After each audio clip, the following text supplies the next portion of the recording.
स्वागत है आप सबका एक बार फिर से हमारे चैनल के ऊपर। दोस्तों आज की इस वीडियो में हम एक 37 वर्ष व्यक्ति की कुंडली का अध्ययन करने जा रहे हैं, जिन्होंने अपने बर्थ डिटेल्स हमारे साथ शेयर किए हैं और एस्ट्रोलॉजी के माध्यम से अपने जीवन से जुड़े हुए कुछ प्रश्नों के उत्तर जानना चाहते हैं और साथ ही साथ चाहते हैं कि मैं इनकी कुंडली का पूर्ण विश्लेषण करूं। आगे बढ़ने से पहले हर बार की तरह आप सबसे निवेदन है, यदि अभी तक आपने हमारे चैनल को सब्सक्राइब नहीं किया तो आपसे सब्सक्राइब कर दें और बेल आइकन को दबाना ना भूलें। साथ ही साथ दोस्तों यदि आप सभी इसी प्रकार अपनी कुंडली का विश्लेषण करवाना चाहते हैं या फिर मुझसे संपर्क करना चाहते हैं तो स्क्रीन के ऊपर फ्लैश हो रहे व्हाट्सएप नंबर के ऊपर आप मुझसे संपर्क कर सकते हैं और ज्यादा जानकारी के लिए आप नीचे डिस्क्रिप्शन बॉक्स को भी चेक कर सकते हैं। वापस आ जाते हैं इस विश्लेषण के वीडियो के ऊपर और इनके बर्थ डिटेल्स मैं आप सबों के समक्ष रख देता हूं। 31 जुलाई 1983 को इनका जन्म हुआ है। जन्म का समय है रात के 8 बजे। हालांकि जन्म समय को लेकर के इनको थोड़ा संशय जरूर है इनके मन में, लेकिन फिर भी इन्होंने 8 PM और एक और समय दिया था, उसमें से मुझे लगा कि ये 8 PM वाला काफी हद तक सही है। जन्म का स्थान छत्तीसगढ़ है। प्रश्नों को लिया जाए तो कहते हैं कि एक बार मेरा लव मैरिज हुआ और उसके बाद तलाक हो गया, यानी एक विवाह इनका जो है वो टूट चुका है। दूसरी शादी कैसी रहेगी यदि करते हैं तो जानना चाहते हैं कितना सफल हो पाएगा वो। लव मैरिज होगी अगली या फिर अरेंज। वैवाहिक जीवन को लेकर के इनका मुख्य सवाल है कि आगे वैवाहिक जीवन कैसा रहेगा और साथ ही साथ कहते हैं कि जीवन में 2 बार प्रेम में धोखा मिल चुका है।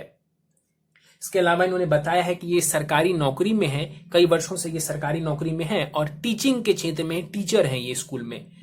चलिए इनकी कुंडली को देख लेते हैं। इनकी लग्न कुंडली हमारे समक्ष है जो कि 11 नंबर से प्रारंभ होती है, कुंभ लग्न की बन जाती है। लग्न का मान 7 डिग्री है। लग्न के पास बहुत ज्यादा बल नहीं माना जाएगा। कुंभ लग्न और राशि की बात की जाए तो चंद्रमा मीन राशि में जाकर के बैठे हुए, यानी जातक कुंभ लग्न एवं मीन राशि के बन जाते हैं। लग्नेश शनि जाकर के कुंडली के भाग्य भाव में बैठे हुए हैं जो कि जातक को भाग्यवान बनाने वाले होंगे।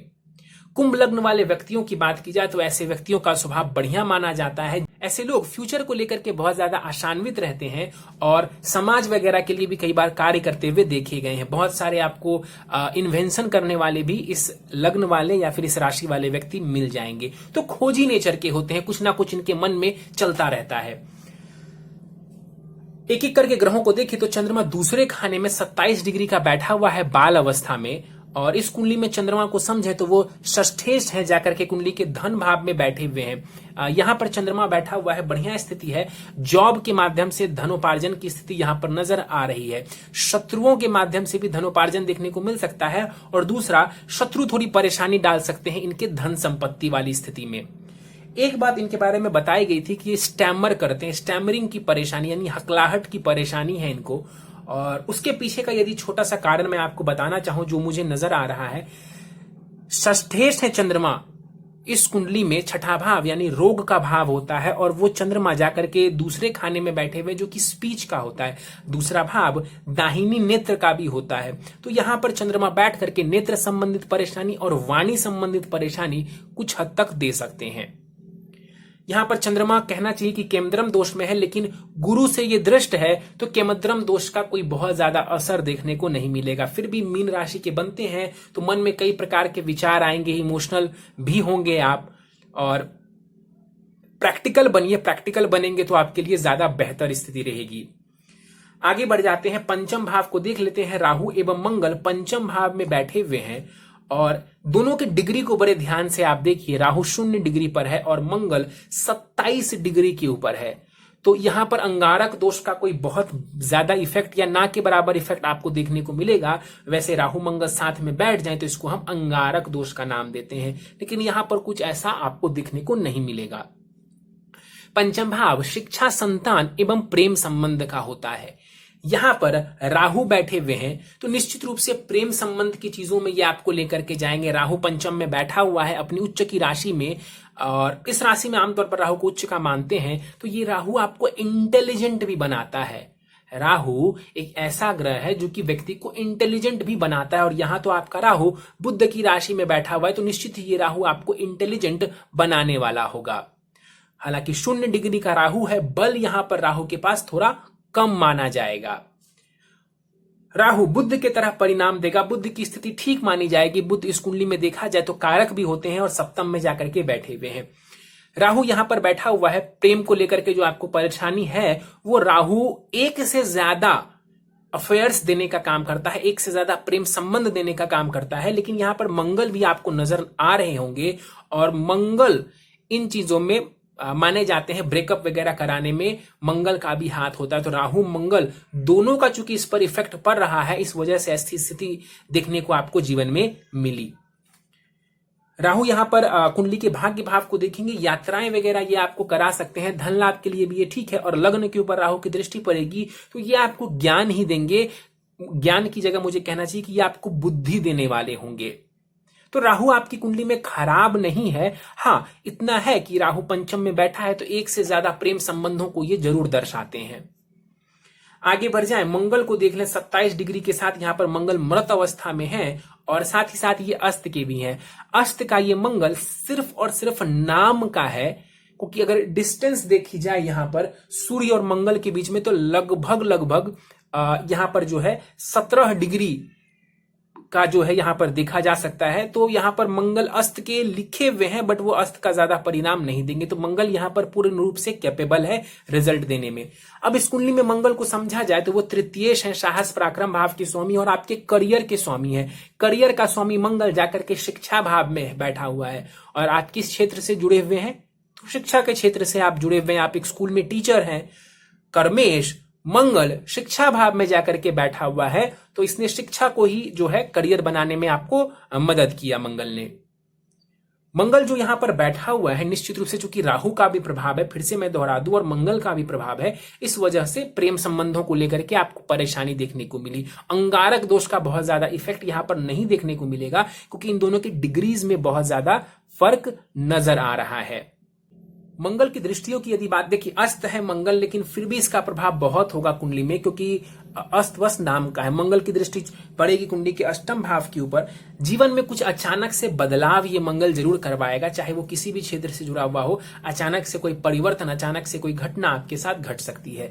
मंगल लाभ भाव को देखेगा, जरूर आप अपने ज्ञान के माध्यम से, अपने मेहनत के माध्यम से धन लाभ अर्जित करने वाले होंगे। और मंगल कुंडली के 12वें खाने को देखेगा तो धन का व्यय भी कराएगा और भोग विलास की तरफ भी ये लेकर के जाएगा।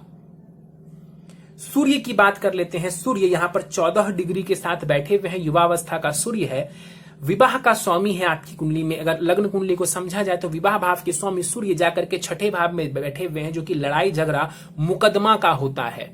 और यहां पर एक इंडिकेशन हमें मिलता है कि वैवाहिक जीवन में ये सूर्य परेशानी देंगे, क्योंकि विवाह का स्वामी ग्रह जाकर के कुंडली के त्रिक भाव में बैठा हुआ है, इसको अच्छा नहीं माना जाता है। तो यहां पर सूर्य बहुत अच्छे नहीं माने जाएंगे विवाह के पर्सपेक्टिव से। बाकी सरकारी नौकरी में ये सूर्य आपको सफलता देंगे, कंपटीशन में सफलता देंगे, शत्रुओं के ऊपर विजय आपको दिलवाने वाले होंगे। तो ये मत समझिएगा कि 6ठे भाव में बैठा हुआ सूर्य खराब है। खराब ये है आपके लिए कि विवाह का स्वामी होकर के सूर्य 6ठे में बैठे हुए हैं, तो वो विवाह संबंधित परेशानी उत्पन्न करेंगे। सूर्य 12वें खाने को देखेगा तो नेत्र का ध्यान रखिए, और चश्मा वगैरह आपको लग सकता है, उसका थोड़ा ध्यान रखेंगे। सप्तम भाव को देखते हैं। सप्तम भाव में 2 शुभ ग्रह यहां पर नजर आ रहे हैं, एक है शुक्र, दूसरा है बुध। इन दोनों की युति को हम लक्ष्मी नारायण योग भी कहते हैं। और इस कुंडली में यदि समझा जाए तो शुक्र तो इस कुंडली में योग कारक ग्रह है, वो सुखेश भी हैं और वो भाग्येश भी हैं। तो सबसे शुभ ग्रह यहां पर शुक्र है, और शुक्र सप्तम में बैठा हुआ है, जो कि आपकी पत्नी का भाव है। तो यहां पर सुंदर पत्नी मिलने के योग बन जाते हैं। दूसरा, यहां पर बुध भी बैठा हुआ है। बुध इस कुंडली में पंचमेश है, पंचम भाव प्रेम का होता है। पंचमेश बुध सप्तम से संबंध बना रहा है, तो प्रेम विवाह का योग यहां पर नजर आ रहा है। इन दोनों की युति हो रही है, और ये भी लक्ष्मी नारायण योग बना करके आपको लाभ ही देने वाला होगा। तो यहां पर सप्तम भाव में कोई परेशानी नहीं है। जबरदस्ती मैं आपको बोल दूं कि यहां पर लगन कुंडली में सप्तम भाव पीड़ित है, ऐसा नहीं है। हाँ, सप्तमेश जो सूर्य है वो 6ठे में बैठे हुए हैं, ये वीक पॉइंट बनता है विवाह के लिए। सप्तम में ये जो शुक्र और बुध बैठे हुए हैं यहां पर, इनकी दृष्टि लग्न के ऊपर पड़ेगी, तो ये आपके व्यक्तित्व के लिए बढ़िया है। क्योंकि आप देखिए 2 नैसर्गिक शुभ ग्रह शुक्र और बुध दोनों लग्न को देख रहे हैं तो आपकी पर्सनालिटी को बढ़िया बनाएंगे और साथ ही साथ ये दोनों कारक भी हैं। इस वजह से कहीं ना कहीं आपकी पर्सनालिटी को ये बेहतर बनाने वाले होंगे और आपके हेल्थ वगैरह के लिए भी ये ठीक है, अच्छा है। खास करके शुक्र की स्थिति यहाँ पर काफी अच्छी मानी जाएगी। बुध हालांकि अष्टमेश भी बनते हैं तो थोड़ी सी परेशानी स्वास्थ्य को लेकर दे सकते हैं, लेकिन शुक्र यहाँ पर बढ़िया माना जाएगा। एक बात आपको और बता दूं, यहीं पर बुध पंचमेश होने के साथ साथ अष्टमेश भी है और अष्टमेश सप्तम में गया, ये भी विवाह के लिए बढ़िया नहीं माना जाएगा। शनि को देख लेते हैं। 4 डिग्री के साथ शनि देवता यहां पर बैठे हुए हैं। बाल अवस्था का शनि है, यहां पर भाग्य भाव में बैठा हुआ है। भाग्य की उन्नति के लिए यहां पर शनि बेहतर है, अच्छा नजर आ रहा है। घर से दूर जाना चाहते हैं, जन्म स्थान से दूर जाकर के कार्य करना चाहते हैं, आप जा सकते हैं।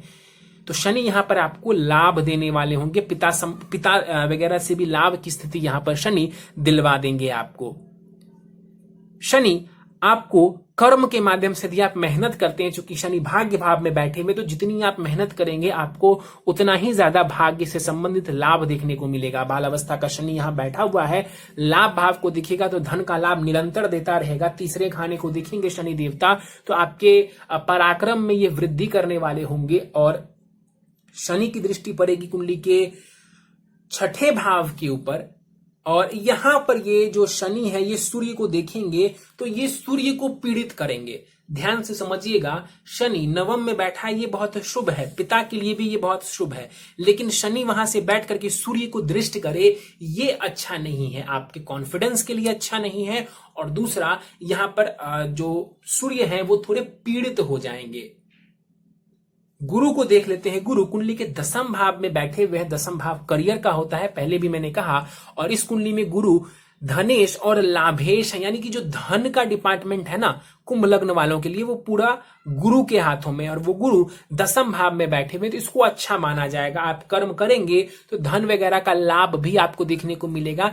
पैतृक संपत्ति से जुड़ा हुआ व्यापार करके या पैतृक संपत्ति से जुड़ करके कुछ काम आप करते हैं या फैमिली बिजनेस है उसको भी आप टेक ओवर करते हैं, वहां पर भी ये गुरु आपको लाभ दिलवाने वाले होंगे। गुरु ज्ञान को, शिक्षा को रिप्रेजेंट करता है, आप इसी क्षेत्र में हैं, इसमें भी ये गुरु आपको लाभ देने वाला होगा। 7 डिग्री का यहां पर गुरु बैठा हुआ है 50% बलाबल के साथ। वृद्ध अवस्था में गुरु यहां पर नजर आ रहे हैं। गुरु की 5वीं दृष्टि पड़ेगी धन भाव के ऊपर, धन के लिए बढ़िया है, सेविंग्स के लिए, प्रॉपर्टी के लिए बढ़िया है। 4थे भाव के ऊपर गुरु की दृष्टि सुखों के लिए, वाहन मकान सुख, इन सब के लिए बढ़िया है। और गुरु की जो 6ठे भाव के ऊपर दृष्टि पड़ेगी तो ये भी बहुत अच्छा है, खास करके आपके करियर के लिए और धन के लिए। देखिए, जब भी गुरु दूसरे, 6ठे या 10वें भाव में बैठता है तो ये अर्थ त्रिकोण को प्रभावित करता है। कुंडली का जो दूसरा भाव है, 6ठा भाव है और 10वां भाव है, इसको अर्थ त्रिकोण कहते हैं। इससे व्यक्ति की आजीविका देखी जाती है, करियर को देखा जाता है। और गुरु इस त्रिकोण में बैठा हो तो व्यक्ति का करियर बढ़िया माना जाता है। नित्य निरंतर इसमें जो है व्यक्ति को सफलता देखने को मिलती है। तो गुरु की स्थिति यहां पर भी बेहतर मानी जाएगी। आगे बढ़ते हैं, केतु को देख लेते हैं। केतु 0 डिग्री के साथ यहां पर कुंडली के लाभ भाव में बैठे हुए हैं गुरु की राशि में। कोई दिक्कत नहीं है, यहां पर केतु भी आपको लाभ देने वाले होंगे क्योंकि वो गुरु की राशि में है। उच्च का मानता है केतु इस राशि को और गुरु की स्थिति भी यहां पर ठीक नजर आ रही है, इसलिए केतु भी आपको कोई नुकसान नहीं करेंगे। धन वगैरह से जुड़े लाभ के लिए ये बढ़िया माना जाएगा। एक बात और बता दूं, गुरु को फिर से देखिए आप, शनि और केतु के बीच में है ये गुरु, इसको कहते हैं पाप कर्तरी लगना। तो इस वजह से थोड़ी सी 10वें भाव की शुभता में कमी आएगी, बट फिर भी स्थिति बहुत बुरी नहीं है। और आप नौकरी में हैं भी, सरकारी नौकरी में, तो कोई खास परेशानी इसने आपको नहीं दिया, लेकिन यहां पर पाप कर्तरी जरूर लग रहा है कुंडली के 10वें भाव को। दशाओं की हम बात कर ले तो चंद्रमा की दशा फिलहाल आपको चल रही है जो कि 13 नवंबर 2029 तक रहेगी। और चंद्रमा की दशा में राहु की अंतर दशा आपको फिलहाल चल रही है जो कि 14 अक्टूबर 2022 तक रहने वाली है। देखिए, चंद्रमा की दशा में राहु की अंतर दशा है। इस दौरान जो है मन कई बार भटकेगा, मन में नकारात्मक विचार आएंगे। चंद्रमा की दशा में राहु की अंतर दशा को बहुत शुभ नहीं माना गया, हालांकि ये दोनों एक दूसरे से केंद्र में है। लेकिन फिर भी इस दशा में यदि आप अपने मेंटल हेल्थ के ऊपर ध्यान रखें, मेंटल पीस के ऊपर ध्यान रखें, तो आपके लिए ये समय बढ़िया रहेगा। समय बुरा नहीं है, लेकिन कहीं ना कहीं चंद्रमा में राहु ये व्यक्ति के मेंटल पीस को खराब करता है, तो इससे बचने की और समझदारी दिखाने की आपको आवश्यकता है। प्रश्नों को ले लेते हैं। आपने लव मैरिज होने के बाद तलाक जो आपने बताया कि हुआ है, तो आप दूसरी शादी करना चाहते हैं। देखिए, नवमांश कुंडली से इस बात को हम देख सकते हैं। तो एक बार मैं आपके समक्ष आपके नवमांश कुंडली को रखता हूं। ये आपकी नवमांश कुंडली है। नवमांश कुंडली बहुत ज्यादा इंपॉर्टेंट हो जाती है जब भी हम विवाह के मामले को देखना चाहते हैं। तो नवमांश कुंडली को देखे बिना हम किसी भी प्रकार के निष्कर्ष के ऊपर नहीं पहुंच सकते हैं। और आपके सारे प्रश्न जो है विवाह से ही जुड़े हुए हैं, इसीलिए मैंने आपके सामने नवमांश कुंडली को रख दिया। तो आपकी नवमांश कुंडली जैसा कि आप देख सकते हैं दिए हुए टाइम के अनुसार 9 नंबर से प्रारंभ हो रहा है और ये धनु लग्न का बन जाता है इसके अनुसार। और आपने जो बोला कि ये तलाक हो गया, अब फर्स्ट मैरिज को आपके चार्ट से देखते हैं। आपके नवमांश कुंडली से फर्स्ट मैरिज को देखते हैं।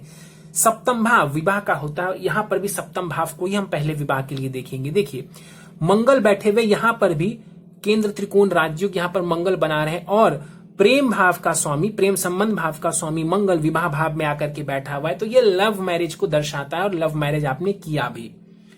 डिवोर्स क्यों हुआ? देखिए, यहां पर भी जो सप्तमेश है वो बुध है, वो जाकर के छठे में बैठा हुआ। याद करिए अपने लगन कुंडली को। लगन कुंडली में जो आपका सप्तमेश सूर्य था ना, वो जाकर के कुंडली के छठे में बैठा हुआ था। और यहां पर जो सप्तमेश बुध है ये भी जाकर के कुंडली के छठे भाव में बैठा हुआ है। तो ये अच्छा नहीं माना जाएगा।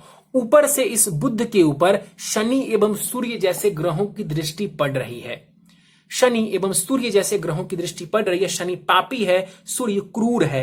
विवाह के मामले में सूर्य की दृष्टि पड़ना बहुत अच्छा नहीं कह सकते। तो यहां पर ये जो बुध है ये थोड़े और पीड़ित हो जाएंगे। और राहु की जो नवमी दृष्टि है वो सप्तम के ऊपर पड़ेगी। इसी वजहों से जो है मुझे लगता है कि प्रथम विवाह में आप परेशानी आई और वो विवाह टूट गया, जबकि वो प्रेम विवाह था। फिर भी इसके अलावा आपने फिर से एक बात कही थी, कई बार धोखा मिला है। यहां वहां के राहु बैठे हुए थे लगन कुंडली में, यहां पर आप केतु को देख सकते हैं। केतु जाकर के बैठा हुआ है कुंडली के पंचम भाव में। धोखाधड़ी, इन सब चीजों को ये भी केतु और मंगल दर्शाते हैं बहुत अच्छे से। दूसरा विवाह कैसा रहेगा, क्या ये सफल होगा?